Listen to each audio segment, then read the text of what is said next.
En 2017, un grupo de investigadores independientes de la organización FE-Core, compuesto por Steve Torrence, Mike Cavanagh y el Dr. Sack, presentaron los resultados de un estudio sobre el Sol y el modelo de la Tierra plana.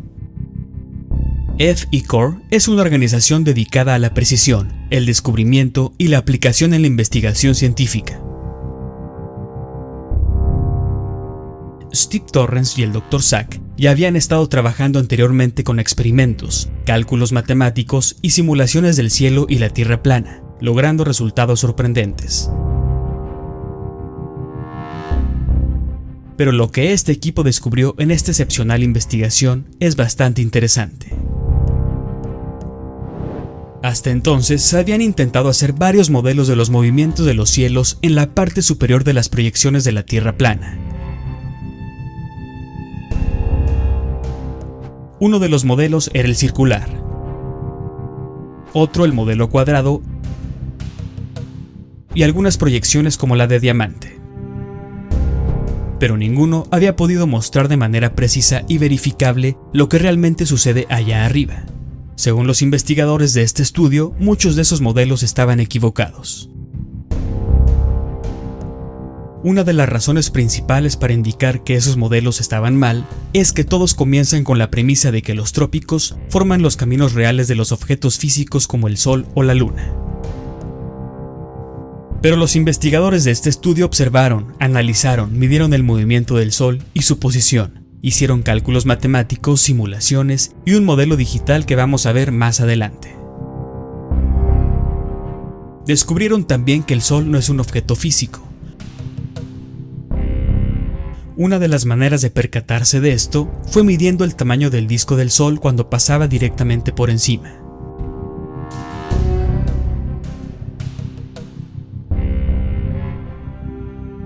Como resultado llegaron a la conclusión de que el Sol tiene 64 kilómetros de diámetro. Es un objeto muy pequeño en comparación con el tamaño de la Tierra. Si usas ese tamaño en cualquier proyección en fechas como los equinoccios, cuando casi todo el mundo tiene un amanecer a 90 grados este, pronto te darás cuenta que en su mayoría, los ángulos de azimut nunca funcionarán con un objeto tan cercano y pequeño. Si tomas cualquier proyección plana y colocas el pequeño Sol en el ecuador, en el equinoccio, y te acomodas al amanecer, en casi todas las latitudes el Sol está directamente al este de tu posición.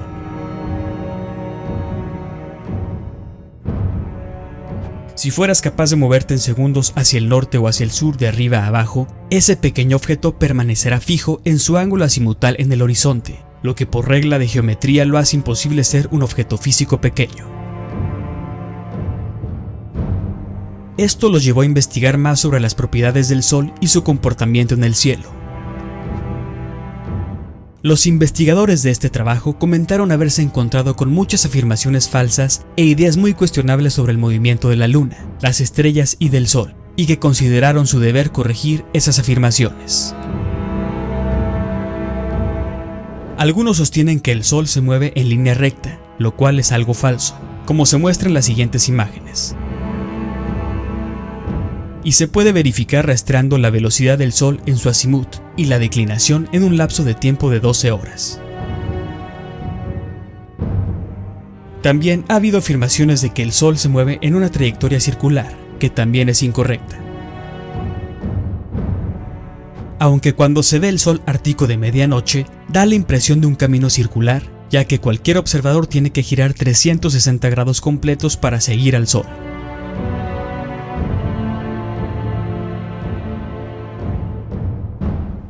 Pero también con un camino circular terminas con los mismos problemas con respecto a los ángulos del Sol en cualquier día del año. La forma paraboloide hiperbólica del analema solar no es solo un camino durante el lapso de un año.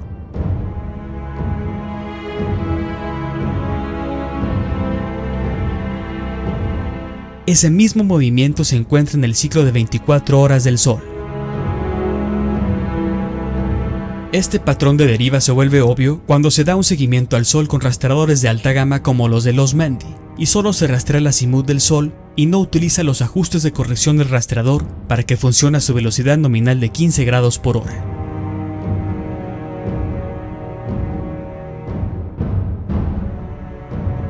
El patrón de deriva también es igual y opuesto a ambos lados del ecuador, lo que significa que este sol pequeño de 64 kilómetros de diámetro se mueve a través del cielo a varias velocidades observadas al norte y sur del ecuador. Luego de 2 años de estudio y modelado, los investigadores se quedaron atascados y no pudieron hacer funcionar la simulación para modelar al Sol o cualquier objeto con precisión. Al darse cuenta de eso, empezaron de cero otra vez. Después de mirar y analizar fotos de los rayos crepusculares del Sol, que todos los terraplanistas han visto 1.000.000 de veces, llegaron a una revelación que muchos, si no es que todos los terraplanistas, han ignorado. Algo realmente sorprendente. Cuando observamos los rayos crepusculares que atraviesan las nubes, por ejemplo, sobre un lago, los ángulos de los rayos terminan en la fuente de luz real, que en muchos casos se ve justo encima de las nubes. Pero sabemos que el Sol no está justo encima de las nubes.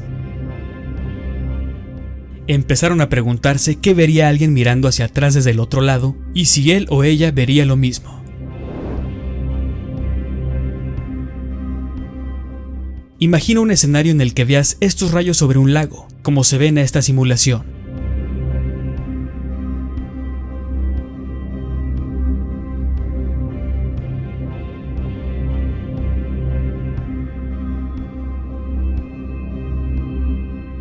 Esos rayos están iluminando un punto en el agua.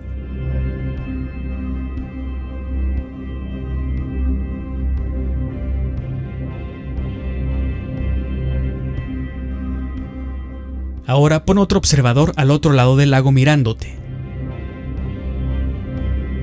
¿Él puede ver esos rayos y esos puntos iluminados en el agua como en esta animación?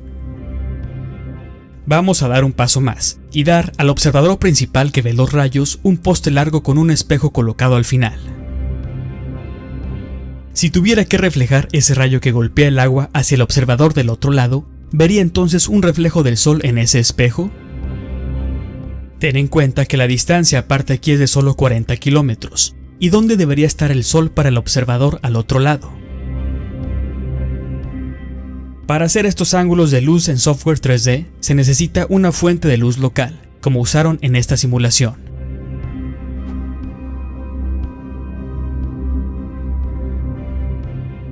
Pero en realidad, cuando te mueves al otro lado del lago y te das la vuelta para mirar hacia atrás, tendrás el Sol a tu espalda.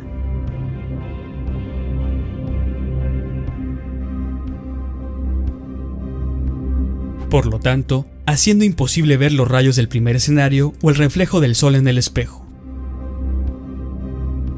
El Sol ya no se ve iluminando el punto inicial en el lago del observador principal. Por lo tanto, llegaron a la conclusión lógica de que esos rayos son personales para cualquier observador, ya que alguien que mira hacia atrás no puede ver lo mismo debido a su posición respecto al Sol. Ahora bien, si esos rayos son personales y no pueden ser vistos por nadie más que el propio observador, eso indica que el Sol es una proyección personal o local objetiva. Esto puede ser verificado por cualquiera haciendo el experimento de rayos crepusculares del lado opuesto, como en esta animación. Si alguien voltea a ver a otro que está viendo esos rayos, él no podrá ver ni verá lo mismo. Un arco iris actúa de la misma manera que el Sol, siendo que solo tú puedes verlo en un ángulo específico, y no puedes darle la vuelta porque siempre se alejará de ti, y tú no puedes ver el lado opuesto del arco iris. Un arco iris es una proyección de una fuente, y esa fuente es el Sol. Por lo tanto, el Sol es también una proyección de una fuente desconocida. Entonces, los investigadores pudieron empezar a modelar la trayectoria del Sol para cada observador en la Tierra. Hicieron esto tomando solo una longitud. Ese es el meridiano cero en la Tierra.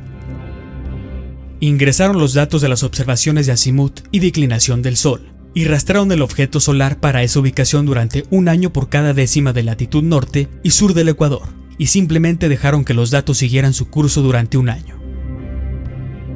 pero el modelo se volvió tan pesado con datos y pequeñas líneas trazadoras delgadas que incluso con una supermáquina no pudieron obtener el resultado.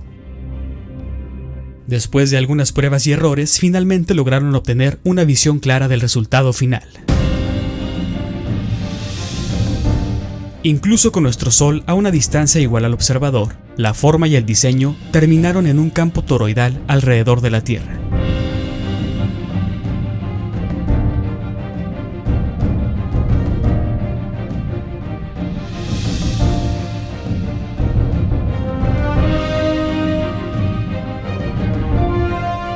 Indicaron que todavía tienen que descubrir cómo hacer una vectorización 3D adecuada para obtener todas las velocidades observadas y los cambios en el movimiento del Sol, creando una forma más verdadera. También señalaron que les quedó muy claro que, según la investigación de Ken Wheeler, en holografía magnética, el Sol que vemos se proyecta en el campo electromagnético en el cielo. El Sol sigue las líneas de campo magnético que son únicas para cada ubicación en la Tierra.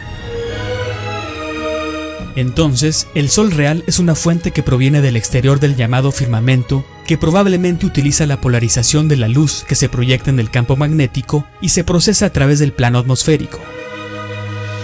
No es casualidad que todos los arcos solares combinados creen este campo toroidal, y esta es solo la versión 1.0. Mencionaron que tan pronto como descubran cómo usar la vectorización 3D de igual distancia y una fórmula en los ángulos y las hojas de datos de las observaciones, podrán obtener una forma verdadera en el movimiento segundo por segundo en las líneas de campo. Este campo toroidal no es en absoluto un campo estacionario, ya que el Sol se mueve hacia el norte y el sur durante un año. Animaron esto y lo que llamaron el aliento cósmico de la Tierra plana, y es muestra de que, simplemente aumentando la corriente en el campo desde el polo norte, luego empuja el campo hacia el sur, y bajando la corriente que fluye hacia el norte nuevamente, también podría ser empujado de ida y vuelta por un exterior magnético desde más allá de la Antártida, 90 grados de latitud sur. La anomalía magnética del sur también es una anomalía en movimiento, y quién sabe qué hay más allá de las latitudes del sur, las cuales tienen influencia en el campo toroidal desde el punto de vista de cómo se crea, y también debe tener una función. Si animamos todas las posiciones del Sol a lo largo de un año, la animación da la impresión de una ola que da la vuelta al campo, como una fuente externa que empuja y tira del campo y proyecta su imagen como si fuera el Sol o la Luna. El equipo de investigación todavía no descubre dónde y cómo esta fuente externa está trabajando mecánicamente, por así decirlo. Pero desde la perspectiva de un ingeniero, mencionan, todo lo que funciona como una máquina o un reloj debe tener un principio básico y leyes de física para descubrir su naturaleza. Ahora solo tienen que averiguar a dónde ir desde aquí y qué experimentos se pueden derivar para construir sobre esto o modificar el concepto básico. Pero con este concepto podemos decir físicamente que crearon un modelo de Tierra plana que funciona y que puede ser sometido a pruebas de evaluación, de escrutinio y experimentación para verificar o desacreditar ciertos aspectos de este modelo. Por lo tanto, con gran honor y humildad, el equipo de investigación presentó este primer y único modelo de Tierra plana, que funciona con una base real de observaciones y geometría científica.